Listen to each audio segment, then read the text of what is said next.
الحمد لله والصلاة والسلام على رسول الله.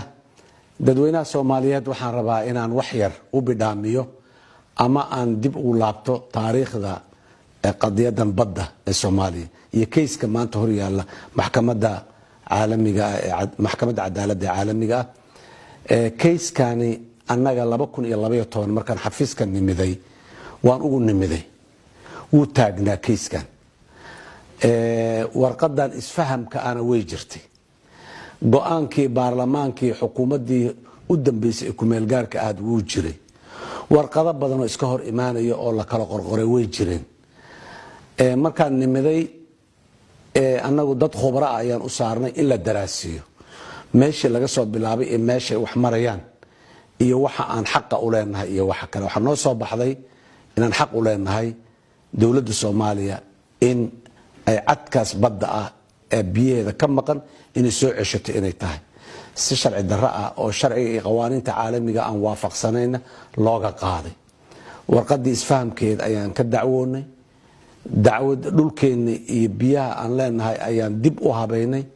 waxaan u sameynay khariidado cusub iyo maxaan ku yiraahdaa farsamooyinka lagu register gareeyo ama lagu diiwaan geliyo xuduudaha badaha iyo biyaha iyo dhulka la kala leeyahay iyo qaybaha ay kala yihiin biyo badeedka dal uu leeyahay waxaasaan isku dubaridnay waxaan geynay jamciyadda qurumaha ka dhaxayso warqadda isfahamka hore u jirtay badanaa dadka Soomaaliyeed waxa laga yaabaa inay qabaan warqadda isfahamka ama waxa MOU-ga loo yaqaano in aanu ahayn wax oo yaani sharciyan ku qabanayo warqadaasi waxa markii heshiiska la saxay berigii dawladda Kenya waxay gelisay waxa oo jamciyadda qurumaha ka dhaxaysa xafiiskeeda waxa loo yaqaan International Treaty Registry oo lagu diiwaan geliyo shuruucda ama heshiisyada caalamka heshiis caalami ah oo la diiwaan geliyay ayay ahayd annaga markaa u nimaday maxaa loo saxiixay ma khaladay ahayd yaa saxiix waxa soo dhan wuxuu ahay ma doonayo inaan dib ugu laabto laakiin warqadaasi ama isfahamkaas wuxuu ahaa sida heshiis caalami ah loo register garay dawladda Soomaaliya waan diidnay waan ka gadoonay waxaan geynay muxuu ahaa in diiwaanka laga tiro waxaan ku dadaalnay in maxaan ku raadayay la baabi'iyo waanan hor istaagnay in jamciyadda qurumaha ka dhaxaysa xafiiskeeda oo sii wado qiimeyntii dhulka badda Soomaaliya Kenya loogu sameeyay markaan anagu soo dhameystiranay waxeenii oo aan diiwaan gashanay kadib khubaradeennii iyo taladoodii aan raacnay sidaas ayaa maanta ay ku timaday oo maanta aad ku dhageysateen dacwadda qareenadeena in waxa isfahamkaas waxa uu ahaa iyo sida aanu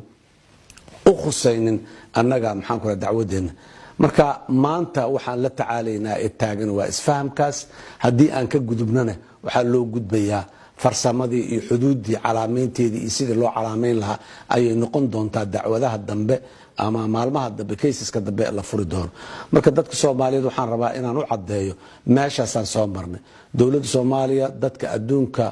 ugu aqoonta badan ugu waaya aragsan kayskan garyaqaanada ayay maxaan ku heshiis la gashay lacag aad iyo aad u badan $2 milyan ah ayaa dawladda Soomaaliya ilaa hadda uga baxay walina in oo beni kasta ama shilin kasta oo dawladda Soomaaliya shacabka Soomaaliyeed intaba ay awoodaan inaan ku bixino ayaan diyaar u nahay marka waxa ay soo martay dacwadu waa intaas hor istaagid la isu sameeyo annaga waa ku sameynay Kenya ayagana waa nagu sameeyeen waa run waa soo wada hadalnay wada hadalkii waa soo dhamaaday waa run maxaan ku iraahday wadadii shuruucda caalamiga ah dacwadda maxkamadda lama geyn karo hadii aanu wada hadal soo horeyn wada hadalkii waa soo gunaanadna waa soo dhameynay waa isku fahmi weynay wada kale oo furan oo aan ahayn midaas maanta dawladda Soomaaliya ay qaadayna ma ay jirin kayskana muxuu ahaay meesha taariikhdiisa gadaala waa sidaas hadda maantana meesha soo maraya wixii uu ku soo dhamaadana dadka Soomaaliyeed guushooda iyo rabitaankooda ayuu ku soo dhamaan doonaa hadii alla yiraahdo aad iyo aad u mahadsantiin